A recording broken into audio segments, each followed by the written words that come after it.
Champions, welcome to a beautiful new year here at the Champions of Tabletop 2024. Such a pleasure to have you back.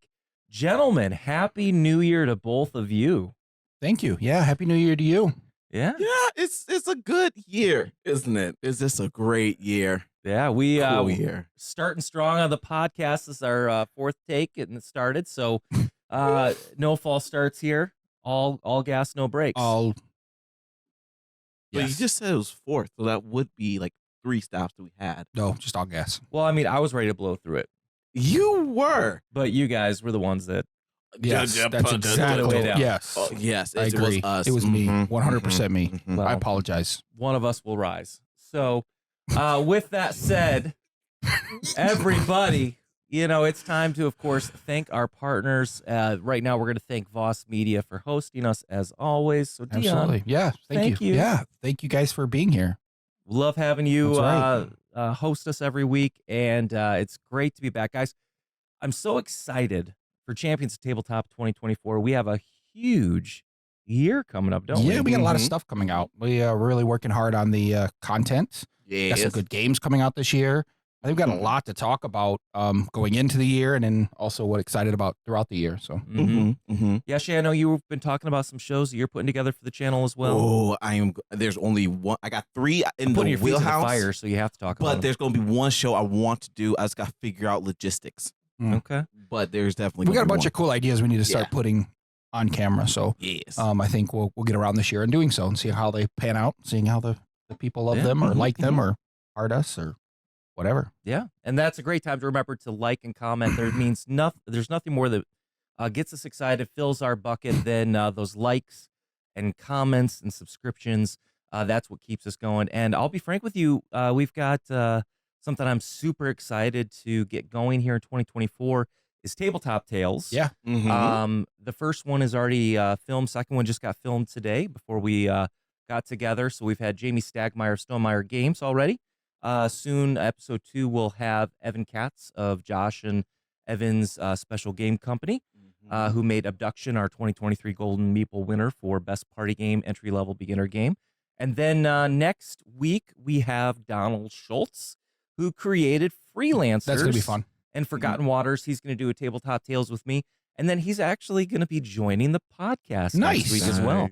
So I think Freelancers is amazing. He did such a good job. Even with Forgotten Waters, he did such a good job with. So I'm Yeah. so excited to chat with him. Yep. So we've got some huge names in the industry coming to you. And then that's just kind of the start. We've got a lot more coming up this year as well. So please make sure you hit that subscribe button so you don't miss any of the content as we continue to grow and bring you better and better stuff every single week.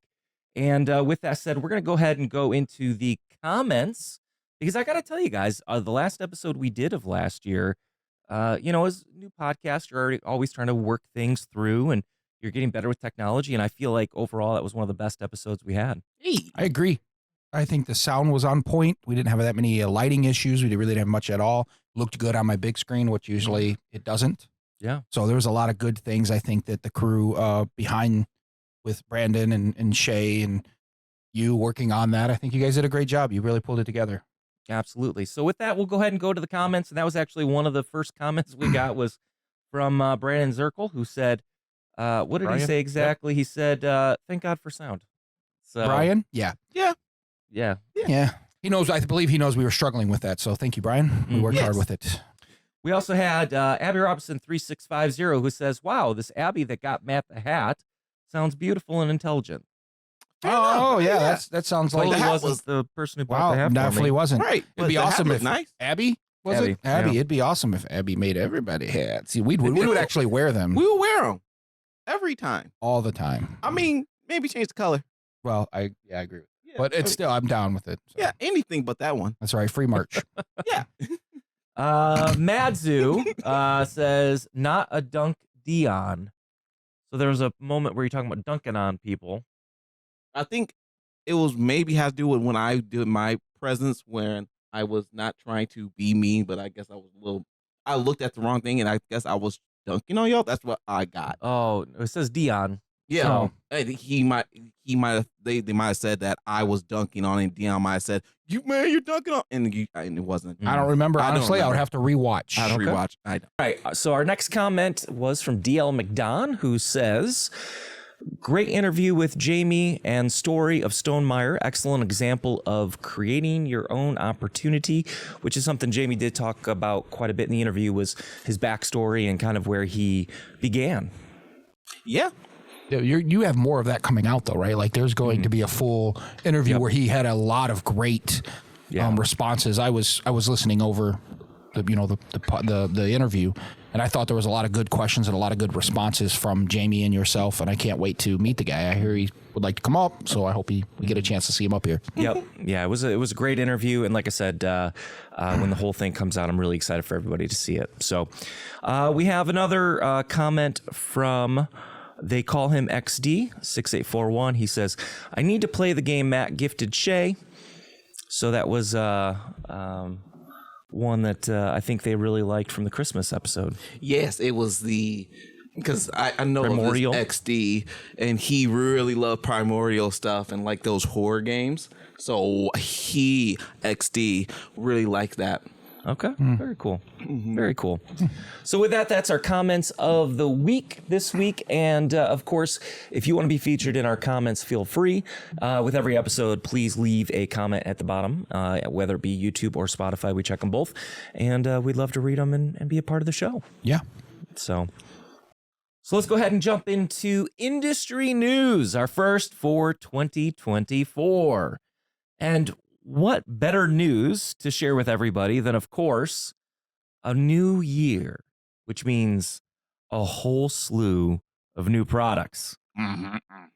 So with that said, let's kind of jump out with some of the biggest ones that are coming out. And speaking of Jamie Stagmeyer, Stonemaier Games, what better place to start than Wyrmspire? Wingspan with dragons. Gentlemen? No, not true.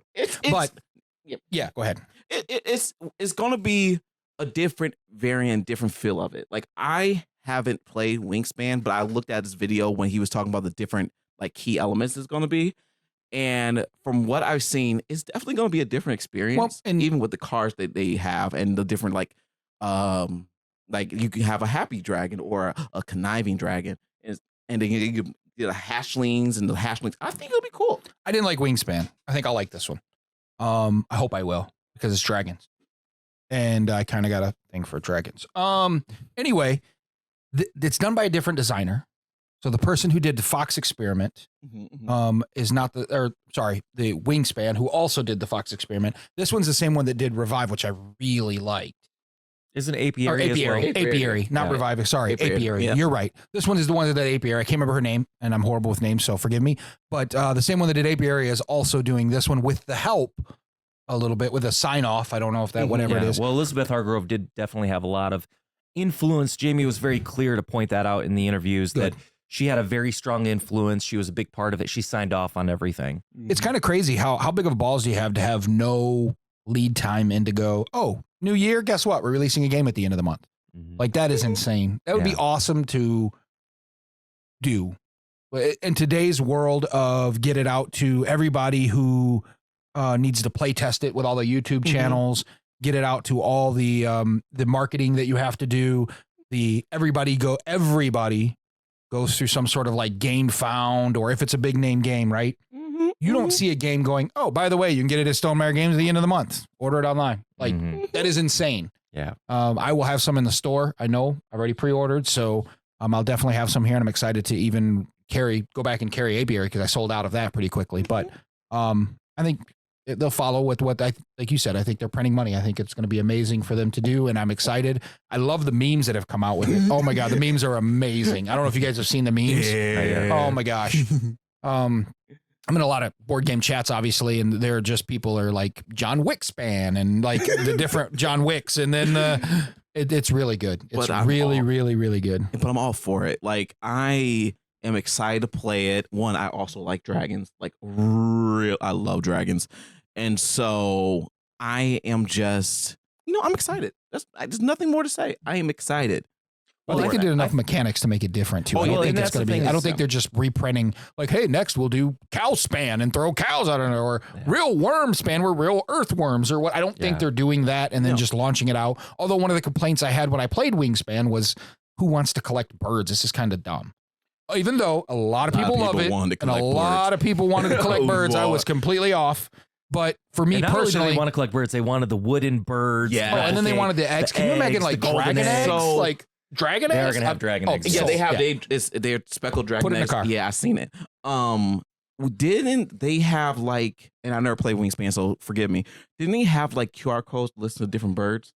Yeah, you could. They had an app that you could, because after it got popular, they had an app where when you could scan or whatever it is, and you could play the sound of the bird that you're playing or whatever, so you can hear the bird. So bird watchers loved it even more. And then not only that, but it was a simple introduction game for a lot of people that normally wouldn't play board games, took a huge step forward. I mean, it is probably the Catan, however you want to say it, of this generation.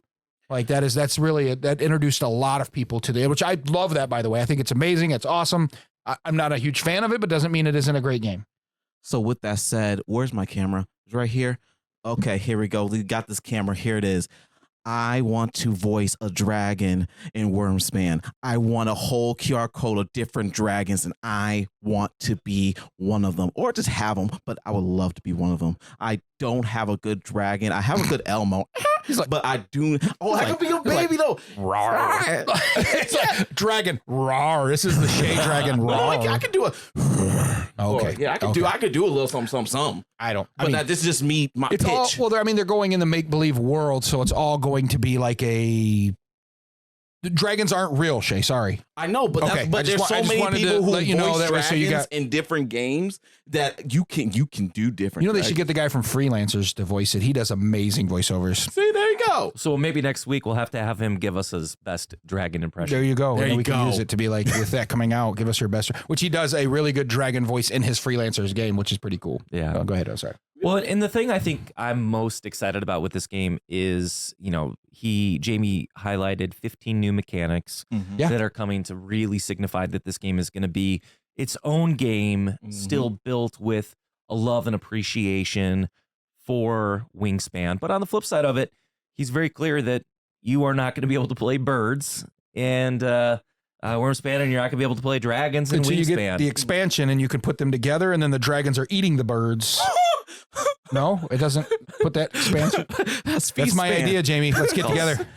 Sounds like sad span to me. Sad span, that'd be awesome. But I think especially bird.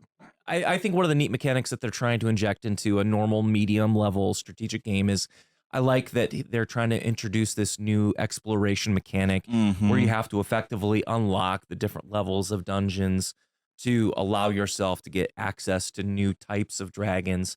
So I think, again, they're taking influence, but they're not resting purely on the laurels. And now that Jamie and I are best friends, I sent him a little congrats because during the interview he had highlighted he had a new game coming out within a couple weeks, and unfortunately we weren't able to break it. But one of the things that I really had to say to him after the announcement was I just said, hey, congratulations on being able to print money now.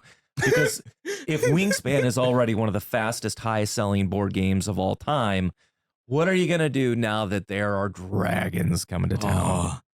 Yeah, it's going to be pretty. I think it's going to be pretty good, pretty epic. I don't know how the gameplay is going to be. Of course, you don't know until you get your hands on it. But I did think Apiary was unique. I won't say I enjoyed it as much. I felt like they were trying to make a Euro game into a lot of randomization, which I wasn't a big fan of. But I will say that it was different, unique, and fun to play. And I'm looking forward to this Wyrmspire. I think it's going to be amazing. But that's pretty cool. I mean, how big of balls do you have to be like, we're releasing a game at the beginning of the year, at the end of, not even have any kind of ramp up, like 90. We heard about Bees in Space, and since a little bit before Gen Con, we heard about Bees in Space, right? Yeah. Everybody's like, you see that new Bees in Space game coming out? And even Fox Experiment, which isn't done, it's done by the same person who did Wingspan, the same designer, not with a different publisher, which I think Panasaurus, I believe. Yeah, I think did that one. Yeah. Which is supposed to be really good. I haven't played it yet, but everybody raves on about how great that game is as well. But just to be like, we don't really need that much of a ramp up. It's kind of like if Peter Jackson just said, hey, by the way, there's a new Lord of the Rings movie I made. Not true. Well, I guess. That's Yeah. it. Don't don't conflate. I don't. Well, Amazon. Yeah. Well, that's not true because then you see trailers everywhere for 6 months to a year before What it I'm releases. saying is it'd this be is like the equivalent of like if Peter Jackson said, "Hey, by the way, I just made at the end of the month, there's going to be and it would be the number one movie for the year. Yeah. Period. End of sentence. Like there's just certain things that have such a built-in acceptance. At this point, it doesn't need it. And I think it's epic. Wingspan with dragons is it's an automatic win. Like I love the fact that he bypassed all of the norm and saying I'm going to do it my way, which I love about Jamie, that he takes input from everybody around him and he does something a little different. So I enjoyed watching the interview. Can't wait for the other one to come out, but happy about Wyrmspire coming out. Yeah, absolutely. Now there's another huge announcement for our second piece of industry news here today. Shay, I don't know how you're going to stay in your seat on this one, but why don't you go ahead and tell everybody what it is? Ladies and gentlemen, boys and girls, children of all ages, Heat is coming out with an expansion. It's called Heat Heavy Rain. It's going to be Tokyo and Mexico. They're going to have a new cart that's going to be, I believe, is purple, which makes me very happy. And it's going to incorporate a new effect, which is called Heavy Rain, which is going to make you have to either... You got to use double heat to go past that part. So you got to use one more heat. I can't remember exactly, but I am excited. When's that supposed to be released? Huh? When is that? Did they announce? Q1. Really? Real soon? Coming out early. Yeah. I know they, I mean, they when they made the track, they were like, oh, these other cars, they're not there, but they'll be there. We knew that. Well, so I knew they were real soon. Yeah. They were going to be. And then now I hear that they have spots in the new maps for more cars. Well, I'm from sure, the pictures I've seen. The insert has space for I think 8 cars total. So there's a few cars missing. So we know that this will take one of the spots, which means we know there's more. Because at the end of the day, for Heat, I mean, they can keep, especially if they're kind of following the F1 track list. Yeah, they could just keep printing and printing. Yeah. There's at least 24 maps that they could come up with just copying. We're talking about the same company that did Ticket to Ride. Right. With how many maps they got? I think they're on like 14, 15 different map sets. So, I mean. And Heat is still a hard game to get. Yes. I've got 2 copies on my shelf. Well, there you go. Voss Media Board Game Cafe in Galesburg, available now. That's right. Check me on the website. But I do know that there are a lot of places that cannot keep that game in stock. And really? So it's still a hard game to get for a lot of people. And so with that said, I think this expansion, it's just one of those kind of games where it's more of a really good game. Anytime you add more cards and variability, it's going to add a little bit more to the championship series. I think it's going to add a couple more champions to the game as well, just to give you more people to play. And I really like, I know Checo Perez would love the fact they're going to come out with Mexico for one of the tracks. So for me, I think it's interesting. The track's going to get submerged. Yes. I think that's going to be a very interesting mechanic because I feel like that'd be a red flag and they wouldn't race. But see, they need to go. I'm okay with it. One, because I don't watch that much racing, so the fact that I love Heat so very much is it's amazing. But 2, add a little something. It's still a board game. Like you can do it. I'm waiting for the Cyberpunk variation. I'm waiting for that board, and I'm waiting for the Battle Cards version too, like the one that they're gonna shoot different things. Like I want that also. I think that's called Vendetta. Yeah. What is that real? Thunder Road Vendetta. No. This is what I want. It's not real. I'm talking about like Mario Kart. That's what I meant. Yeah, but not Mario. He wants blue shells. I want there's a game. There's random off subject. There's a game called Blur that I really love. It was a PC game. It was like a adult Mario Kart, and so I want that in a board game way called Thunder Road Vendetta. Yeah, but you have a way better chance of getting that in Thunder Road than you do Heat. Yeah. You could see Thunder Road. You could probably get with Nintendo and reskin it as Mario Kart and probably get away with it. You could. I bet it'd be great. I bet it would be pretty amazing. I think taking Thunder Road Vendetta with the skin of Mario Kart. Oh my God. Talk about printing money. Are you kidding me? Get with us. Another idea. Voss Media. Restoration Games. We're ready for you. Oh my God. I thought it was a pretty good idea. How great that game would be. Oh, I would buy the crap. I would get the deluxe. To go back to Heat, if the box art looks as good as the art they shared, the box art alone is gonna look awesome on my shelf. Yeah, because it had like the heavy rain coming down and the car sliding around one of the curves, and I was like, oh, that just looks like something I'd want to buy. Even though I'm not a Heat fan really at all, I don't mind playing it. I don't think it's amazing as everybody else does, but it is. I mean, the art alone and how the game looks and what they're planning on adding, I'm excited to see what they do. I mean, they're like I said, they're known for Ticket to Ride and other games in that realm of amazing games. So, and I mean, man, did they hit another one? They come out with the expansion. Was it like 2 or 3 months ago? They just dropped the Ticket Ride Legacy. The Legacy, the Gateways to the West or whatever, which is really good. It's popping off my shelf like crazy. So I mean, they keep. Man, Days of Wonder won the 2023 Golden Meeple Award for best publisher developer of the year. So I mean, they just keep popping out good, solid games.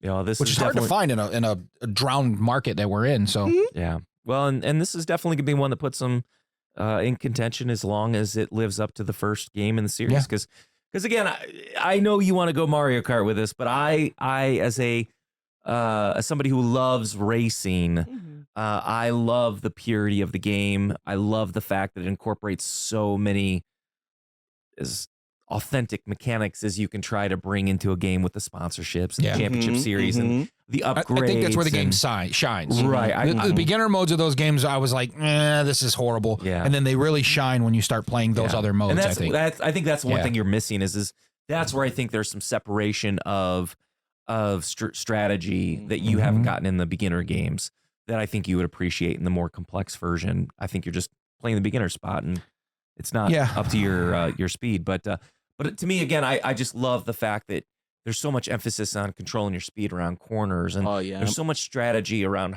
what cards do you play at what point, what gear to be in. And so at the end of the day, more heat is always better. And I'll look forward to the next expansion as well, which hopefully will come out next year. So yes. And Shay, for the last piece of industry news, is another massive IP is announced for 2024 release.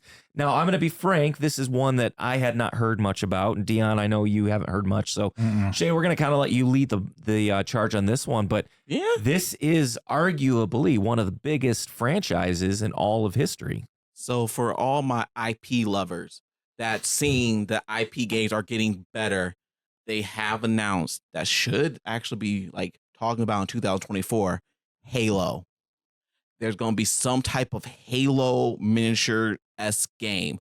That's as much as I've seen in the newsletter that I've seen. But now, is this a tabletop miniatures game? Again, I seen this morning and I was like, the what? Like literally, I didn't realize it was going to be one that was going to come out. Like, I mean, of course, Halo, people like Halo, and they got like all these other IPs.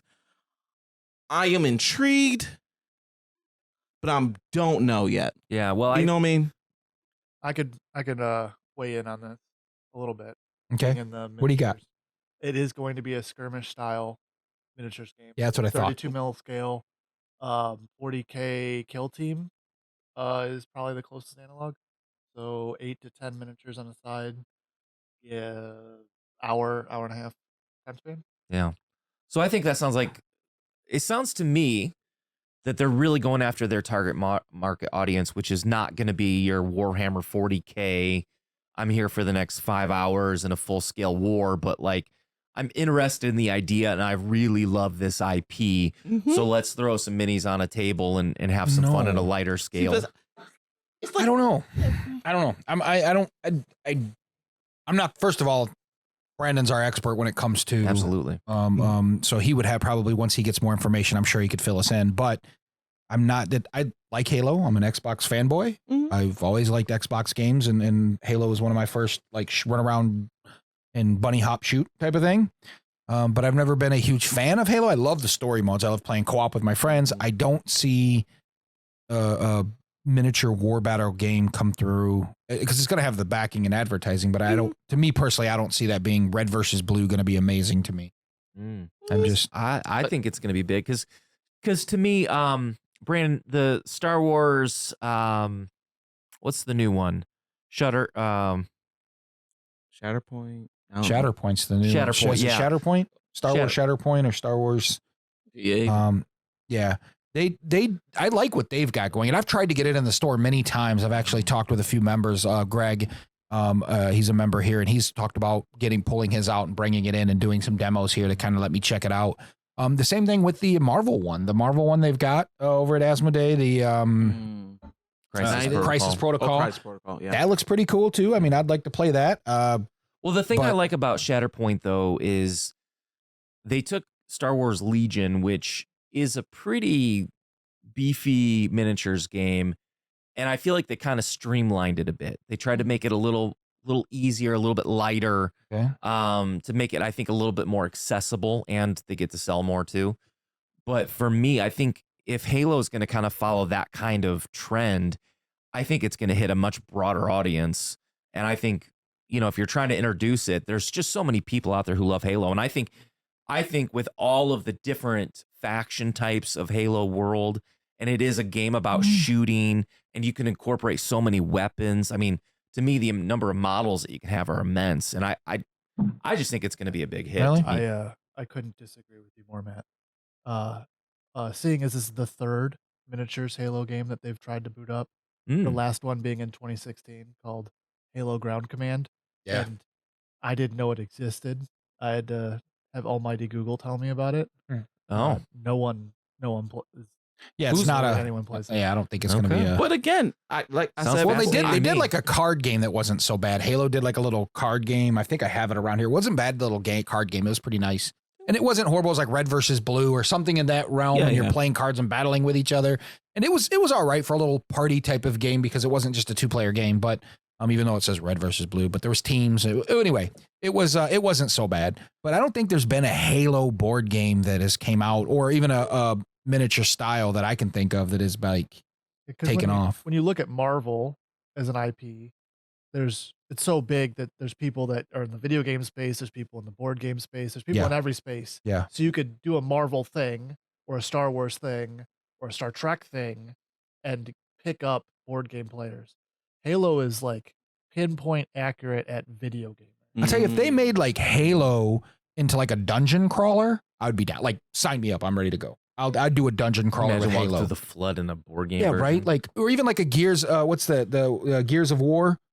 Like that would be an awesome. Because I loved those with playing with a friend. Mm-hmm. If you can do that in like they might have one. I honestly don't know. But if you can do that really well with like a Descent style. Like I was watching you guys play Descent the other day and had like Gears of War Zombicide. No, where you're maybe the waves of zombies. That was horde mode. But yeah, like a horde mode. Yeah, I mean, I would probably put that on the table, but I don't think that it's always scares me when they take these like video games that I've loved growing up and watching, and then they flap something on it. I mean, granted, there's been a few recently that's been decent, but that's one of the conversations we've had on here a couple times.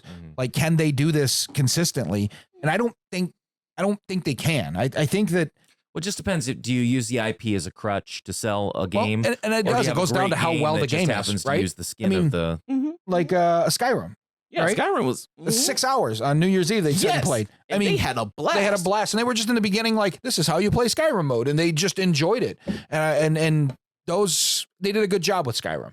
Hopefully they do a really good job with Elder Scrolls. I bought that. It's going to be in the store as a pre-order. The Chip Theory Games. Chip Theory Games ones, which Chip Theory Games is amazing to begin with, but the fact that I'm going to have one in the store, I'm pretty excited about, and I already had some people pre-order it. So hopefully they don't screw that up. Yeah. Which I mean, I will say Marvel Crisis Protocol. One of the things that I think is super unique about that miniatures game compared to others is I love the importance and value in the environment. Yes. Which I think is something that they did very well with that game. Well, yeah, it's a superhero game, right? You can pick up a car. You can pick up cars. You can smash things. Yeah. They can provide damage and cover in a different way than a lot of other games. I mean, the terrain matters in most games, but I feel like they just incorporated that extra element of, Hulk can smash things and throw things in a way that. Why would it be fun to play Hulk if you can't like throw a car at somebody? Correct. Yeah, and while that is probably a draw for a board gamer playing Marvel Crisis Protocol, that is the biggest downside to competitive tabletop gamers like me. Because if you go to a tournament, since the terrain matters so much, every single piece of terrain on that table has to be standardized at a competition level. You're like, every car on every board needs to be the same car in the same spot. That way every table's behaving in a similar way. And it makes competition such a headache, where at 40K, Age of Sigmar, Free Blades, the tables could all be different. You could have a very big artistic effect because while there's different trees to hide behind or different walls to hide behind, you're not picking up that wall and beating someone to death with it, which is fun. Don't get me wrong. Yeah, you're right, Matt, that it's a fun thing. Well, then the to rest do. of those games suck. That sounds amazing. But if you've got a car in your deployment zone that could one-shot your opponent, that at a competitive mindset, that's just like I don't know. Noob tube right out of the gate.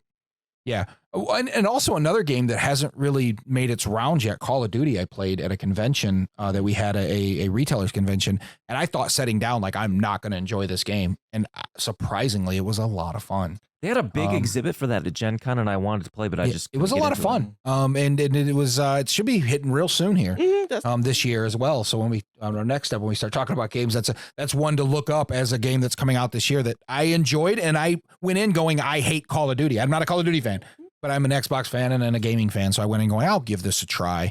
And it's another IP that came out that is a video game that worked well. So I don't know. I wish them the best. I'm not really excited about it, but I wish them the best. Perfect. Well, with that, you know what time it is. We do? You do. Oh. It's time to roll the sleeves up. It's time to get the war paint on your face. Okay. It's time to get those knuckles ready to get dirty and bloody. Because, gentlemen, we're going to the pit. It was going to be a guitar. Then. No. You need it. Pulled off. No more. No more guitar. It's 2024. New year, new Shay. Things New year, different. new Shay. New year, new Shay. All right. I came prepped.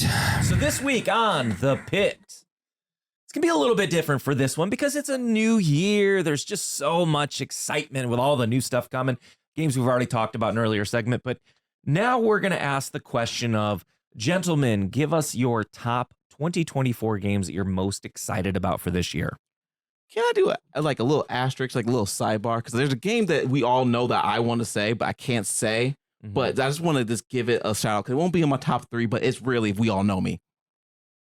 Yeah, I'm sure everybody who listens knows exactly what game you're about to say. Yes. So we'll just automatically make that your number tier star superstar S tier star one. There we go. Final Girls Series 3. I have been begging for it. So that's all I gotta say. Okay, cool.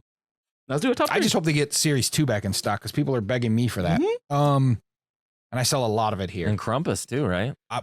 No, Krampus I still have a lot of those, believe it or not. So anyway, Inventions. I'm excited about Inventions. I'm starting first. I'm starting with my number 1 right out of the gate. I don't care. Just going hot. I'm going hot right out of the gate. Inventions. I think I'm most excited about this one. Wow, Only what a because, surprise. He's excited about a Lacerda game. Well, because you put Lacerda and you put Ian O'Toole together, done, sign me up. Like literally you could put anything in the box and I'm going to buy it as a board game enthusiast because his games I cannot master. And that's what I like about board games. I know there's not a ton of I hear the naysayers going, there's not a ton of tabletop interaction and there's not. I have so much going on in this tiny brain of mine that I like to sit down and get lost in a game for 3 or 4 hours and think, God, Lacerda does that for me. So, and Ian O'Toole does some of the best looking art you will see on any board game cover or any board game period. And it's done by Eagle Griffin, which is going to be one of those massive boxes that just feels like the pieces were where they should be. The put away and takeout's going to be amazing. I am super excited about this game. Those two have teamed up on like one of my favorite games, Weather Machine. It's like one of my favorite games of last year. Love the game. Lisboa, Vinhos, however you want to say it. I love his games. So that's my number 1 right out the gate. I don't even care. Anything else is said beyond this point doesn't matter because that is the game. And it's coming out early this year too. I think Q1 is supposed to drop. So very excited about it. Can't wait to get my hands on it. Jay? All right. Now we got the one thing out of the way. Not your one thing, the one thing I said earlier. Okay. I care about. Well, I actually, want to play. I want to play it because you're so excited. What's that? Inventions? Yes. It's going to be good. I don't know. Hopefully it's better than Weather Machine, but right now Weather Machine is one of those that the first time I got at the table, it was like, man, I can't figure out how to get what I want to get what I need to do. And I just felt like I just could not move along the board. And then the second time we got it out, it started making sense and clicking. And then now it's like, how do I master it based on, what I'm trying to do? And you're activating Weather Machines. And Inventions feels very similar in taste of the Weather Machine, except you're working on different inventions. And you're trying to produce them and push them out. And some of the key elements that I liked about Weather Machine, hopefully they'll carry over in this one. But like literally you could put Lacerda on a box, poop in it, and I will pay money for it. It doesn't matter. I am Not down easy with. it's not hard to please you. No, not with that. And there's very few that go right to the top of my list. If he's releasing something, it's top. Doesn't matter. Yeah. Sorry, go ahead. I just cut you No, off. you're good. No, you're good. Cutting you off. Yeah, you're good. I do love a good horror game, and so the third installment of Nemesis is coming out this year. Oh, that's right. And forgot about that one. I want to. I believe it's called Nemesis Rebellion. I've seen gameplay. It is not your grandma's Nemesis. You are going in there like there's no way to not trigger aliens. Like you are an army that you're going in trying to secure this base and get out. But then it's also, So they still gonna have like the hidden element thing and also everything. the hidden element. They have the main thing, but even the board is different because it's not a board. It's more of a hex style. So you don't even know what's coming out. Like you have a section A, section B, section C, and then you just go to a section, you flip a card over. It's so good. Yeah. Oh, I haven't seen it played very much. I have looked a little bit on it. They keep getting better. Like I think Lockdown's better than a Nemesis, and then I think the next version. I think they realize some of the things that they're able, to do in game mechanics and gameplay. I feel like sometimes Nemesis is just hard to pull out. I mean, Awakened Realms really needs to get better with rule books because it is. I agree with that. That is a game or a company that I struggle with so many of their games if I don't watch videos. And I'm on record already on this as they're one of my favorite publishers. They've got some games I am ecstatic about this year. One that's not on my list that it should be is Dragon Eclipse, Okay. which Yeah, looks yeah. absolutely Yep. fantastic. That I'm looks all good in too. on that Yeah. one. But I just feel like that's the kind of company that I'm glad to see they're evolving it. I just hate that it's like Apple, right? Like don't buy the first version. Wait. Don't download Windows right away. Wait for it to go through a few iterations. Got you. But I'd say I love Nemesis. Like I agree with you. You do need to watch the video because rulebook is kind of thick. It's a thick boy. Yeah. But it's a thick boy. And I will give you that. And I always usually I watch it's videos not even for that it it's too. a thick boy. It's the fact that it's a thick and competent boy. Well, And that's the part I don't like about it because I can sit there and read that thing 15 times and still need to watch a video to understand some of the rules. Honestly, I was taught it. So it was so much better to have somebody who already did all that and then sit down and teach me. Yeah. They did teach me the cooperative one, so I got to put a bad taste in my mouth right away with the first Nemesis. you don't play. And I was like, this is not That's the that only way I fun. played it. Yeah, see, that's another it's reason why not- you need to play it the actual way. It's not the way it's meant to be it's played. not I think what happened was what it feels like to me, they designed the game and then someone at the table was like, hey, we really need to make it so everybody can play and don't have this horrible screw you element. And then they're like, oh, well, let's create another side thing. Almost like when they do the Autotronic or whatever it is, that's one player. Mm-hmm. It's almost like they hand it to somebody else and go figure out how to make this work with one player. And it's not made with that in mind. Mm-hmm. Right. So I think a lot of games drop the ball with that. And this one is the same way. I don't think you should be taught, or even they should have the cooperative mode on it, because that's not the way it's supposed to be played. Just like Dead of Winter is not made to be played cooperative. You play it with the scary stuff that you flip over and you play through the crossroads and that kind of thing. That's the best way to play it. So I think the same way with Nemesis, and that put a bad taste in my mouth with Nemesis. So I wasn't on the Nemesis hype train very early. And I'm waiting for the new one to come out. I think it's going to be really good. Yeah, I think it'll be a good one too. Well, I didn't listen to the Of assignment. course, I won't see it for next year probably. Well, hopefully not. Hopefully you see it this year. Not gonna No, work. well, because somebody will buy the thing and bring it in, but I won't see it in my retail store. Why? Because Awakened Realms doesn't release until almost 2 months after it's released on everywhere else. Yeah. And then I can get it through Asmodee if they let me have it. Well, I did not listen to the assignment. I, of course, I have a lot of games on here, so I'm going to put some asterisks before I get to my number 3. Okay. The Heat expansion was on there, so I'm just going to cut that out since we just talked about that. But that's so high on my list. The other one I'm going to put a little asterisk next to is Ascending Empire. This is a Zenith edition. So this is kind of a re-release. It's a 4X game with dexterity, which is right up Shay and I's out. Well, I don't know about the 4X part, but the dexterity part. So effectively, you're going to explore a universe and you're using some flicking skills. And I'm in on this. So I saw a nice little highlight of it. The board looks beautiful. They're great deluxified pieces right out of the gate, which I really appreciate. And it looks like it plays in about an hour and a half, kind of like Last Light. So if you have a 4X game and you've got dexterity now, I am so in on this thing and I cannot wait for this game. but it did not make my list. So that'll lead to number 3 that I have here, which is going to be Fractured Skies from Ivy Studios. This is one that I backed last year. I've backed pretty much everything from Ivy. Love their product. Incredibly good quality on everything. But Fractured Skies coming out, I had a chance to play this at Gen Con, and it did nothing short of completely reinforce my excitement of why I backed this game. It is gorgeous. I love that it's a little bit of a hidden gem where you're kind of playing games with the people you're playing against. You're trying to control the different parts of the board. There's going to be gems on the table, and you're trying to acquire those. Whoever gets the most wins the game.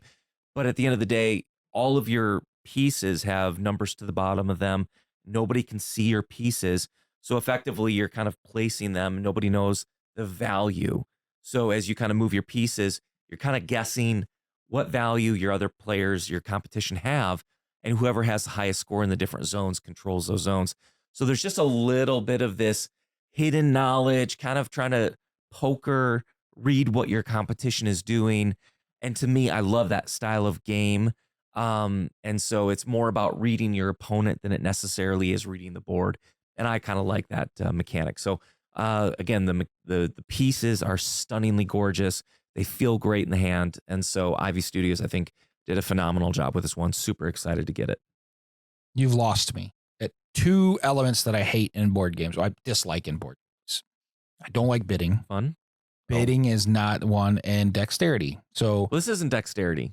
I thought you said you flick. No, that's ascending. Oh, you went off Empire. So you talked so much, you went through 2 of them.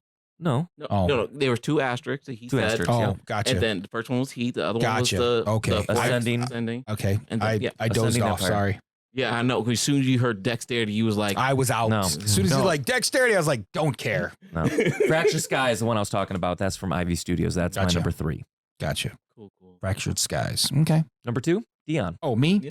I went from 1 down to I 2. know you So did, my but next was two- but two Civolution. still lines up. Civolution actually was announced at Spiel last year. Spiel de Jar or whatever over in Germany. It's done by Stefan Field. I think he's amazing. He's done games like Castles of Burgundy. Oh, never heard of that one?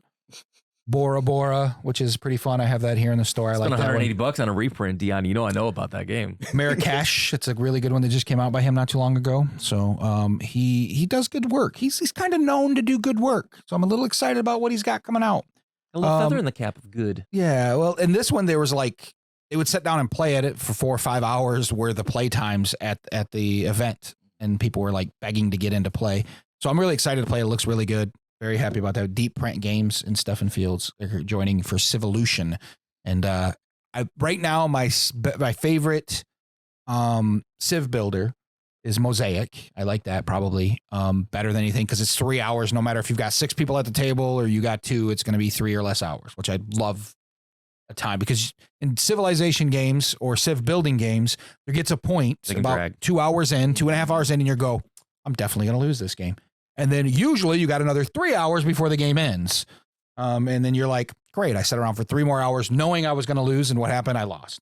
So I like the 2.5, 3 hour kind of playtime. So I'm this one's 4. So it's probably just as everything I hate about civilization games, but it is done by an amazing designer that I can't wait to get my hands on, which will be out this year. It actually was released last year, but we won't see it over here in the States until this year. So I'll be looking out for that one. Mm-hmm. So my number 2, I don't know what it is about IPs, but I like this idea of Dead Cells, a roguelike board game. I want to see it. Like I've seen a gameplay, I want to play it because if you haven't played the video game is basically you're this kind of being that's going through this castle and you're trying to level up, and when you die, you can get like any roguelike game.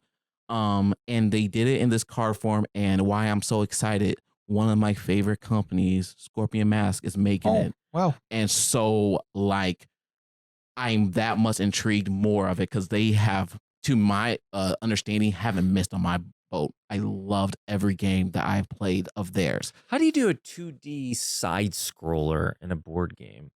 It's a card because you can pick what board you want, and there are different types of, and I'm going off from memory. I haven't seen this in a while, but there's different types of like the people you can be, the different skins, and then you go through like one thing. There's like cards you try to face, and there's the maps of the different places on the in the game, and you kind of pick your path like kind of in the game, and I believe it's mostly card based.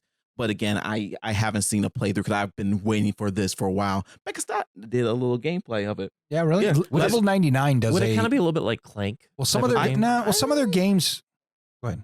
Sorry, Black Souls is a 2D. Yeah, Black Souls is scroller. kind of a 2D-ish type of side scroller, but you're programming in that one, aren't you? Yeah, that's like more of like a the programming game. joke is that you're making a Dark Souls-like game. You're trying to make it as hard as possible, but people can still beat it just barely at the end. But you're making panels and side scrolling in 2D through the.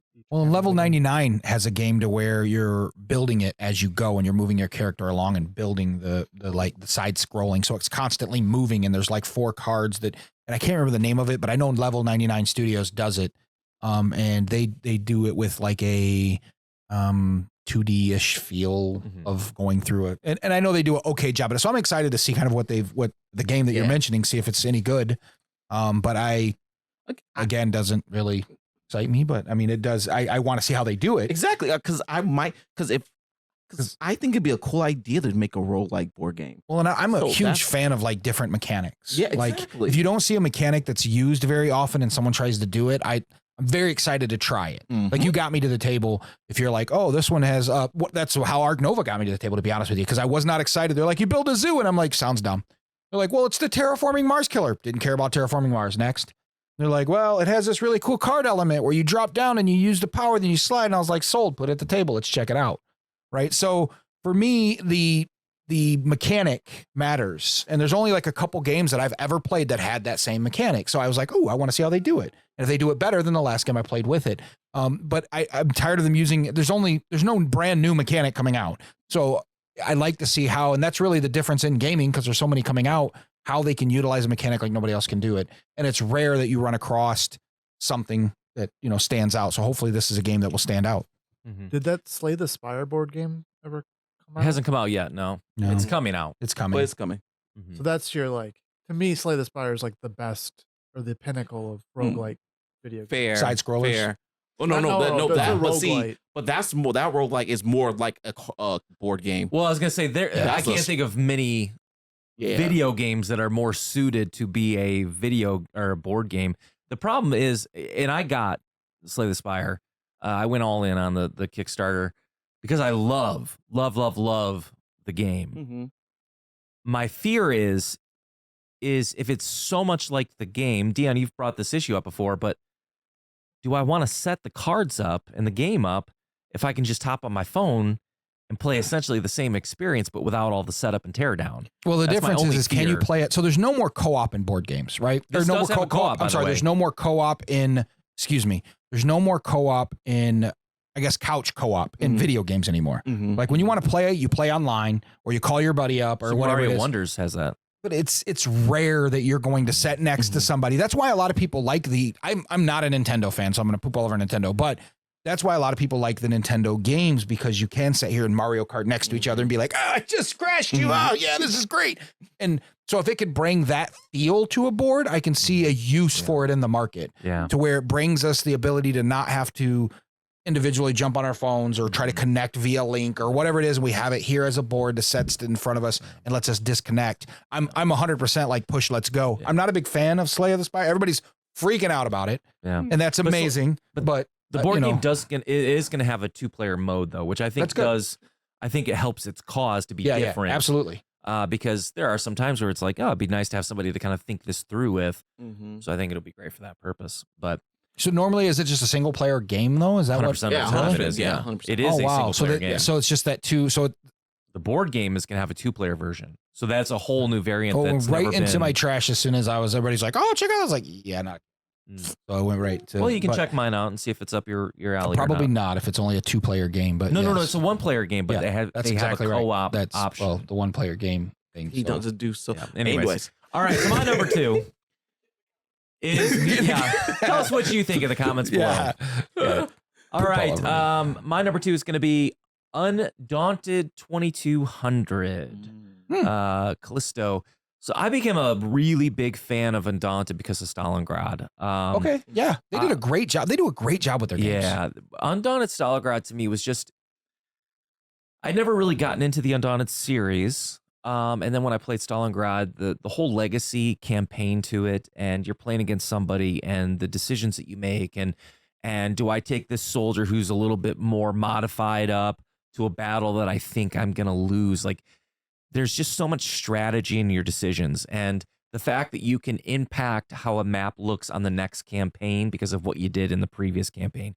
You blow the library up this campaign. Well, guess what? In the next one, library's not there for cover. So to me, it just had such a unique element of that ongoing campaign saga, but stooped in so much history with Stalingrad and World War II, which I find super fascinating. Battlelore Britain was fantastic because it took to the sky. That was my vote for expansion of the year for the Golden Meeples. And so to me, it's almost like when Battlefield did Battlefield 20 or Battlefield 2042 or whatever it was. I feel like that's kind of what this is. It's the first time they're going into the future. Everything they've done has been Normandy and all the historic, North Africa, and now we're going to the future. Well, their hands were kind of tied on those previous games. Now they're not. They can create whatever future they want to create. So I'm excited to see what they do with that. Yeah. I agree with you. I think there are some of the best games that are, as you're playing through the scenario and you're getting to enjoy it with somebody that's out there. And the reasons I love one of my favorite games, My Father's Work, is because it changes as you're playing. And this is one of those games that changes as you're playing, which I can't wait to see what they do with it. But I think untying their hands and doing that, hopefully it turns out way better than Battlefield 2042 or whatever it was. But I'm excited to see what they do with it. Because now, like you said, their hands are untied and they can really push forward on their imagination of whatever they want to bring to the table with that. So, So Dion, I guess what's your number 3? Yeah, I went other way. So I went 1, 2, 3. So 3 is Andromeda's Edge. I'm really excited about this one. It is Luke and Maximus Lori, I think is their last name, Cardboard Alchemy. Dwellings of Everdell, Cryo. Those are done by the same Luke. So I'm excited to see what he brings to the table here with Andromeda's Edge. Plus, it's one that I pre-ordered and prepaid and have it here available for the people that prepaid through me. With the pledge, and I think it's one that'll get a little bit of play here when it does come ththrough. And they talked about being on the show as well, so we're gonna hold them accountable to get on our show as well. That's cool. Yeah, I just found out tonight he's like a high school teacher, which is pretty cool, like a high school science teacher, which is pretty sweet. And then he makes these awesome games like Cryo. I think is a lot of fun. I've played it a couple times. Dwelling of Eldervale, I didn't really enjoy, but only because I think the box and the way that they did the retail thing, they better not do with Andromeda's Edge. They will burn me, and I will totally flame them from here on forward. I will say anything is crap from them if they do that again. I thought that the way that they did the boxing, for those of you who don't know, Dwellings of Eldervale it was a really fun game. The problem is it came with retail version, came with empty boxes in it. Like, oh, you could have got this if you backed it. Oh, and they were empty. So, but the box had all the box art. You open it up and it was just an empty box to fill the space because they didn't want to repackage for retail. And they were like, oh, but you can go to the website and order these. Or you should have backed it in order to get these. Subtle way to sell their other product. I thought it was pretty crappy. As a person opening the box, pulling it out on the table, as you're opening stuff and going, because I don't like to miss out on anything. I'm like anybody else. I want all the expansions. Even though I'll probably never get the expansions to the table, I still want them all. And so I just was really frustrated that they went about it that way. Is there a big difference between the way that they did that and Heat having a bunch of empty car slots?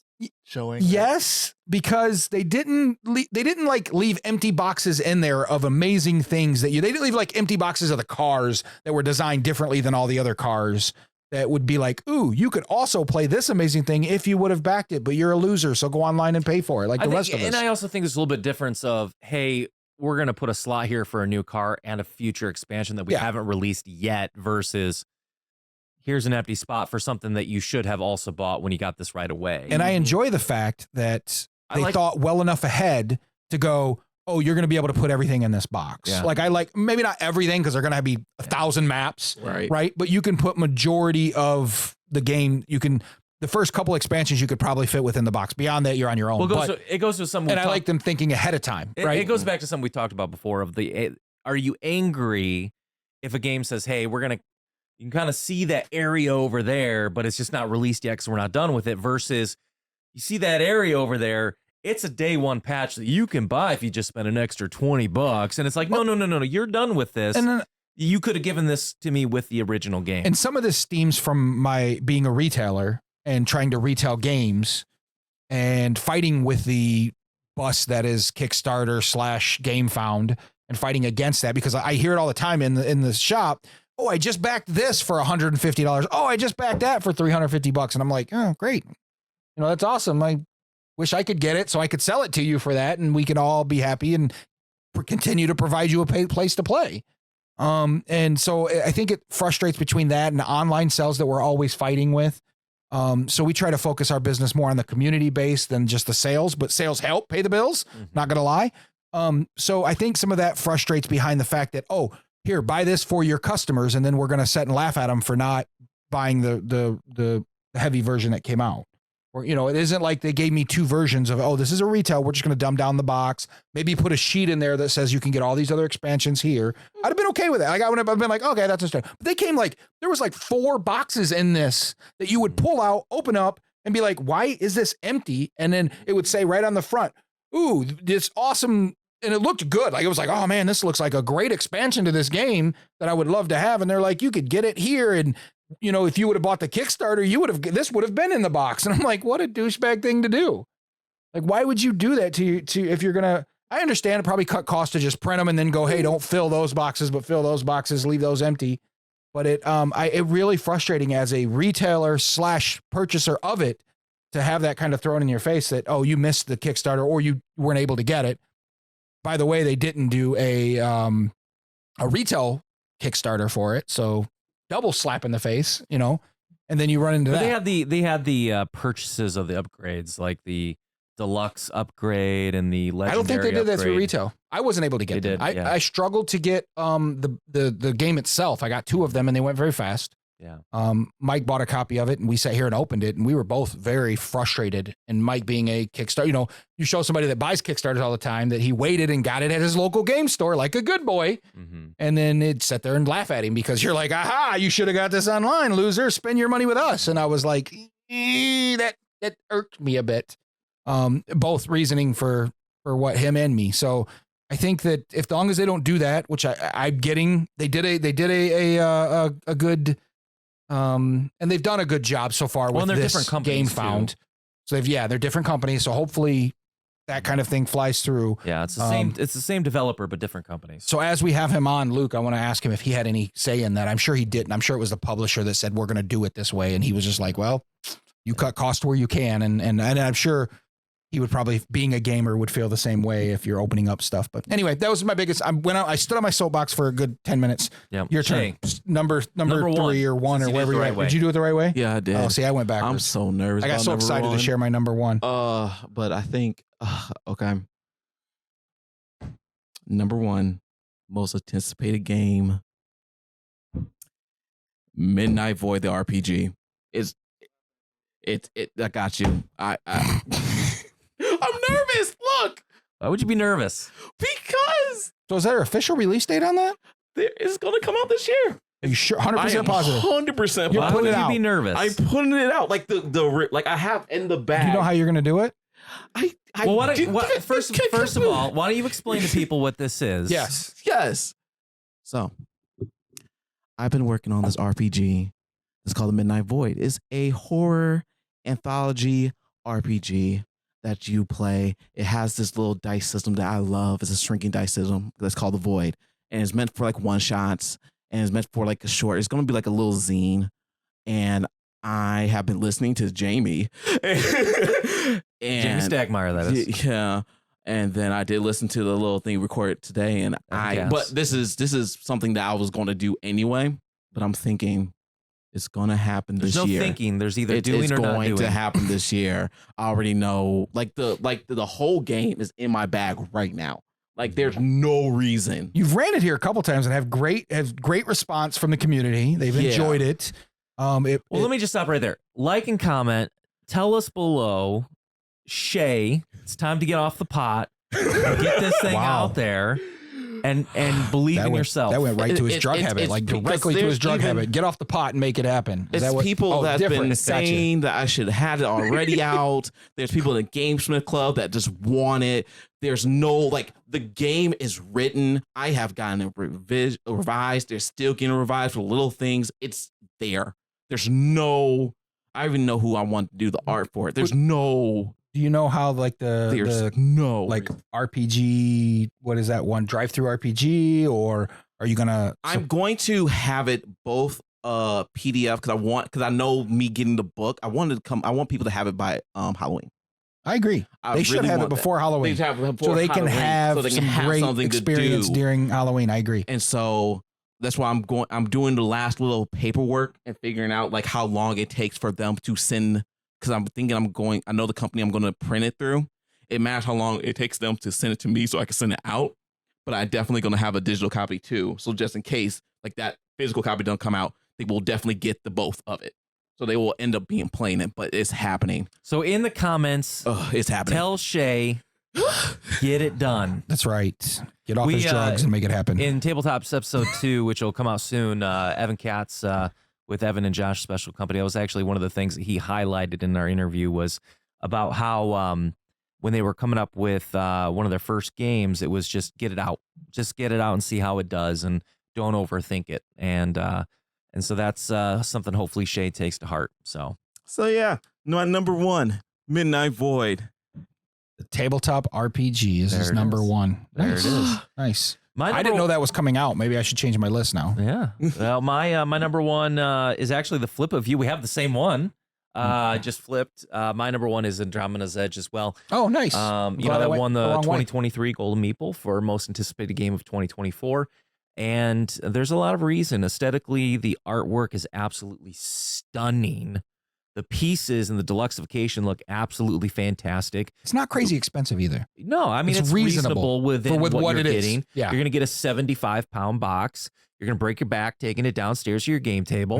You're not going to be able to hide it from your wife. She's going to see it and be annoyed. But overall, I love all the factions that I've seen so far. I love the deluxifications that have come with it. I think that the mechanics look great. I was a big fan of Dwellings of Elderville.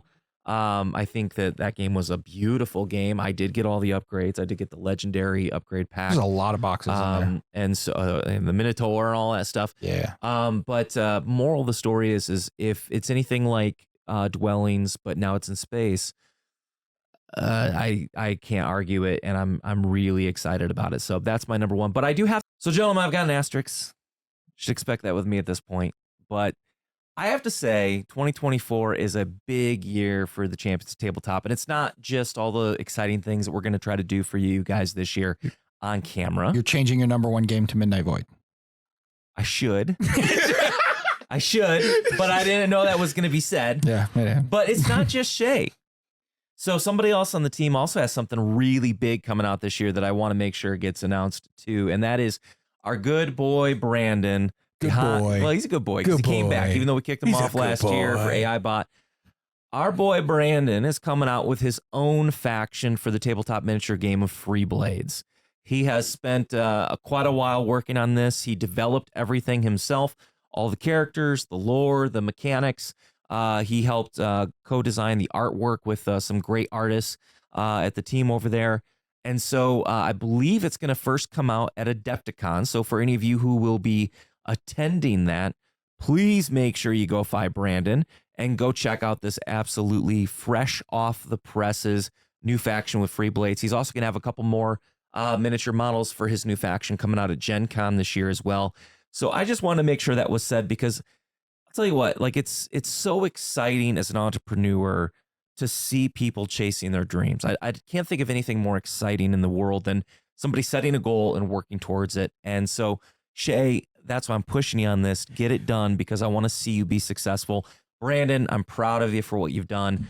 2024 is going to be the best year yet for the Champions of Tabletop, and I'm excited. And for Voss you guys. Media, we're celebrating our 4th year this year, and we do things way different than anybody else. We've got play D&D to end T1D, which is our first charitable event where we're going to play dungeons. We're going to teach Dungeons and Dragons and try to end type 1 diabetes. So it's going to be our first charitable event.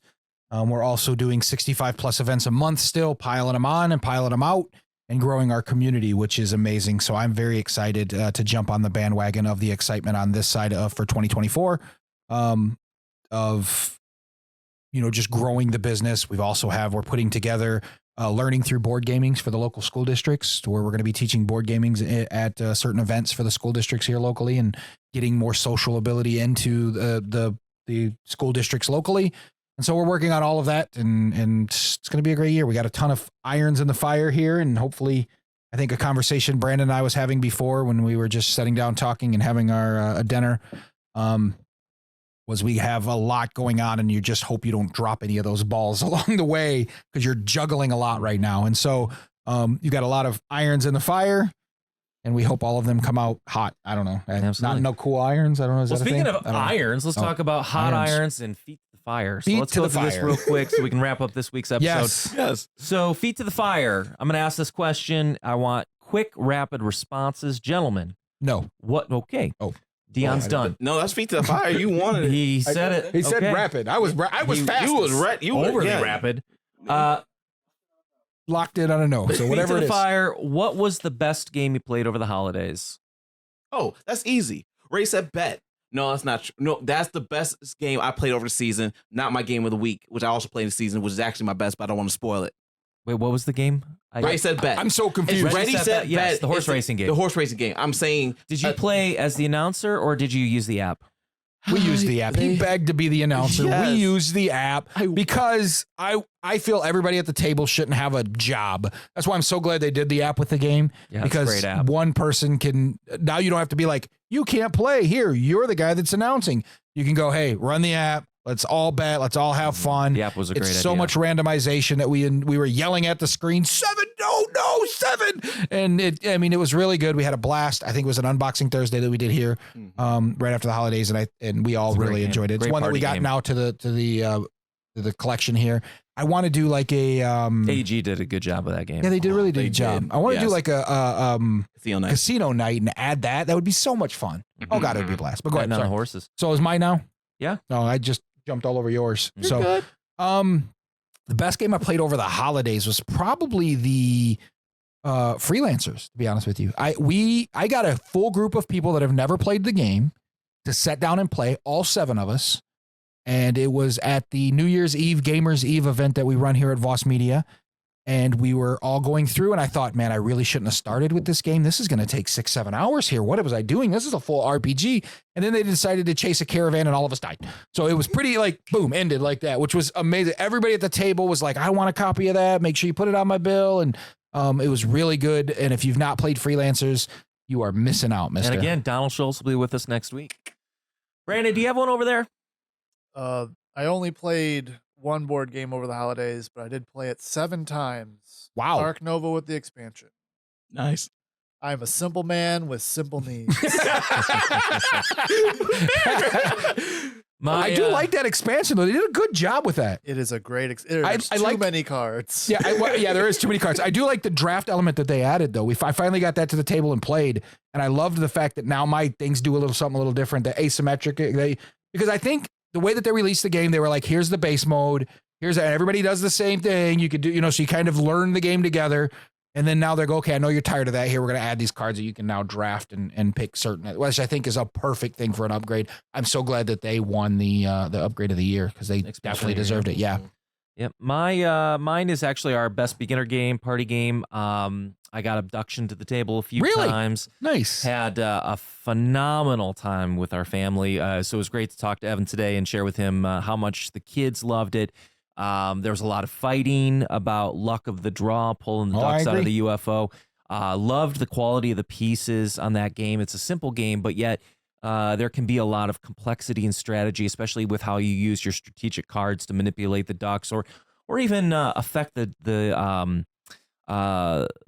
wormhole pool of water of your the people you're playing against. So just a lot of fun, and again. Simple. My wife played it. She had a very good time. Both You're saying the your kids wife's played simple? She likes me. So, but the kids both had a really good time with it, and so abduction. Yeah, he's like, well, he does like me. So with that, we'll wrap this up with our game of the week. So, Brandon, why don't you kick us off with a game of the week? What's your game of the week, Brandon? You have a game of the week, Brandon? I'm gonna throw him. Ooh. I think the announcements for Games Workshop's Old World is probably my game of the week. So they've been saying they're bringing it back since people lit their armies on fire, moving them into Age of Sigmar years ago. But they're finally doing it. They got art. They got a rule book announced. I think the old school rank and file miniature gamers are rejoicing. Nice. Bringing back their happy game. Nice. Shay, what you got? Ticket to Ride Legacy. That is my game of the week because me and my wife have been playing it. I am not going to ruin anything. Just know that it is definitely a legacy game, and it fits right with. How is it at 2 players? Right? Because you guys are just playing with you. Good. Are you really? Yeah, we good. I always wondered how I would play with 2 players. No, we play Ticket to Ride 2 players. Yeah. Well, but I mean, yeah. Yes. It but being a legacy game and playing through the story, it's still really good with 2 players. Yeah, because it's not 2 players cooperative. Yeah, it's I know. 2 players. Yeah. And that's I think what do it. And it's fun. I won one. She won one. That's all I'm gonna say. Well, let me ask this question because this is sometimes something we've talked about in the past with legacy games and some of the problems of the way that things kind of build over time. You can kind of feel that steamroll effect happening. Do you think that's something that happens with this game, or can you see that happening in the future with it? I don't see the thing they did to make a legacy. I know you can't replay it, as in that version. But to actually play the game again and again, I can see it. And I mean, in terms of like, if you start to get ahead, you get perks that make it almost impossible for the other person to ever catch up. Yeah, like Risk Legacy. No. You start to get ahead, and it's like at some point, it's like they're never going to catch up. That's been the biggest problem with legacy games that are competitive. Correct. The steamroll effect. Yeah, no, it's definitely because even to not ruin it, I'm not going to ruin it. It definitely does stuff to help you, especially if you are in last place. It does something for a last place player for either person, and it's definitely game by game basis. So it's got a little bit of a catch up mechanic. It does, and it's lovely, and it brings. So on the flip side of that, catch up mechanics can also ruin a game to me. It hasn't, and I'm happy for it because I lost last time pretty badly. This is not even ruining the game because everybody played Ticket to Ride. I didn't connect one place to another place, and it ruined all my routes because I forgot to connect one place to another place, and so all the things I was working on messed up. We'll have to get a copy of that when it's readily available and try it out here. My game of the week will be the Weather Machine.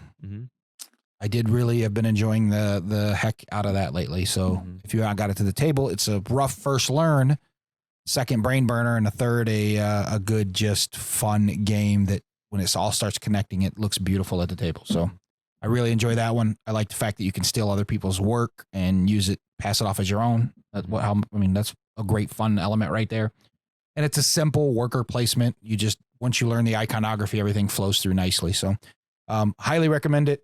One of my favorite games of last year, and it's probably my game of the week this week because I've been playing it more and more as things slow down after the holidays here at Voss Media. I get to put the tables I want or put the games that I want on the tables, the tables I want on the games I want on the tables. And that's one of the ones I've just wanted to play more of all year long. And now I'm getting a chance to, so that's why it's the game of the week. I wanted to say my game of the week was going to be Trick Shot, which I finally got in on Kickstarter. I brought it here to Voss Media, and Dion and I, like kids at Christmas, opened up this box full of joy and happiness and excitement to play this wonderful game of hockey. And I think that the bones of the game have opportunity, but boy, oh boy, was that a sludge fest. And without house rules, let's just say. Was there one guy who designed that? I think so. Okay, so he had a bipolar issue with fighting with himself of does he want to make a really strategic hockey game or does he want to make a fun like roll dice push your luck game? And I think he could have added different elements to make that game so much better. I mean, the pieces are nice, the movement, game. The way that he like makes sense with actual, he's taking real hockey on the board, which is I was really excited reading through the rules, like, oh my God, they added offsides, which is something you normally wouldn't expect in like a simple game. And they added hockey rules, which is, again, you can't pass over before the puck passes over. And you can also clear the puck, which, I mean, some really strategic elements that I love hockey, by the way. Probably one of my top sports. Well, but the problem was every decision required a roll of the dice. Yes, every single thing. thing. And so you start your turn with one dice in your hand, and each dice effectively has one red X on it. If you roll a red X, you fail whatever action it is. If you fail the action, your turn is done.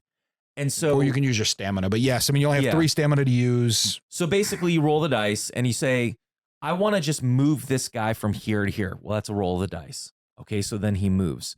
Well, he doesn't have the puck. So then you say, okay, well, I want him to pass the puck.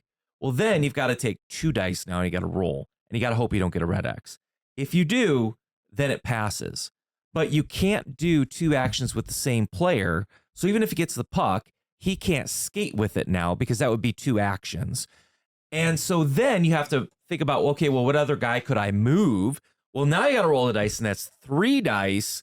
And if you get 1 X, your guy apparently fails just moving. Yeah. So a professional hockey player that just can't skate. Yeah. It's rough. So and some of the mechanics where you can't pass line of sight, you could only pass diagonal or orthogonal. And it was like, I don't know if he's like right over next to me, but one more up, and I still have clear line of sight. I should be able to pass. So just literally trying to get the puck into the offensive zone to even have a chance to shoot. Mm-hmm.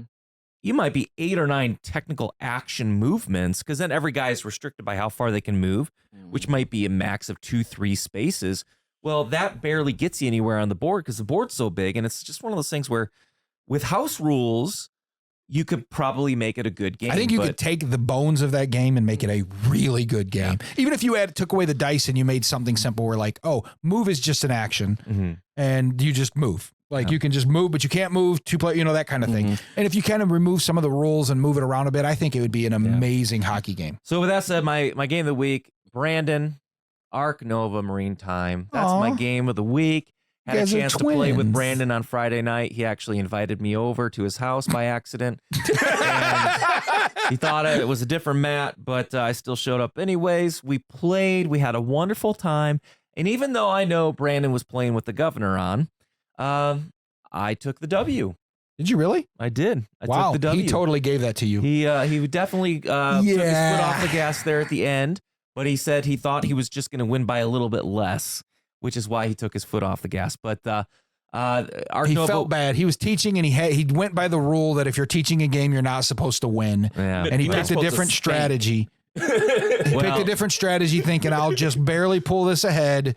And you got lucky and passed him in the end. We played the 2023 Golden Meeple expansion of the year with Marine Time, and of course I went heavy with the fish. And you went right to the hardcore. Then you learning Arc Nova for the first time. First time, yeah. You went right into the hardcore, which is good. So I went heavy on the aquatic and herbivores, and that's what got me over the finish line ahead of him and his reptiles. So well, the first game I played with the expansion, I lost miserably, but I was also like, I don't care about anything else. I just want to build the marine stuff. I'm putting a shark fish in there. I was just like, I was just trying to get that. I didn't really care about doing everything I needed to do, which is completely horrible but I was like, I want to check out all this new cool stuff. Brandon's like, why do you keep passing there so much? And I'm like, I'm working on something over here. I felt real bad. He said I felt real bad. We're like, ooh, we didn't know we were teaching the slow bus today. We'll slow down here. I still got the W, so that's all that matters. So with that said, we'll go ahead and wrap up this week's episode. So, gentlemen, great to be back here with you for 2024. Beautiful. Looking forward to all the new ideas and new content that we're going to be rolling out. But make sure, again, that you like, subscribe, leave all those comments down below. That really pushes the algorithm. Make sure that people see the content. We're excited about the stuff coming out, Shay, this year. We're really excited. Brandon, we're super pumped about what's coming out this year for Free Blades. And with that said, we're excited to spend the year with you guys. So please, again, like, subscribe, and we'll look forward to a fantastic 2024 with all of you. And, of course, gentlemen, gamers, never stop playing.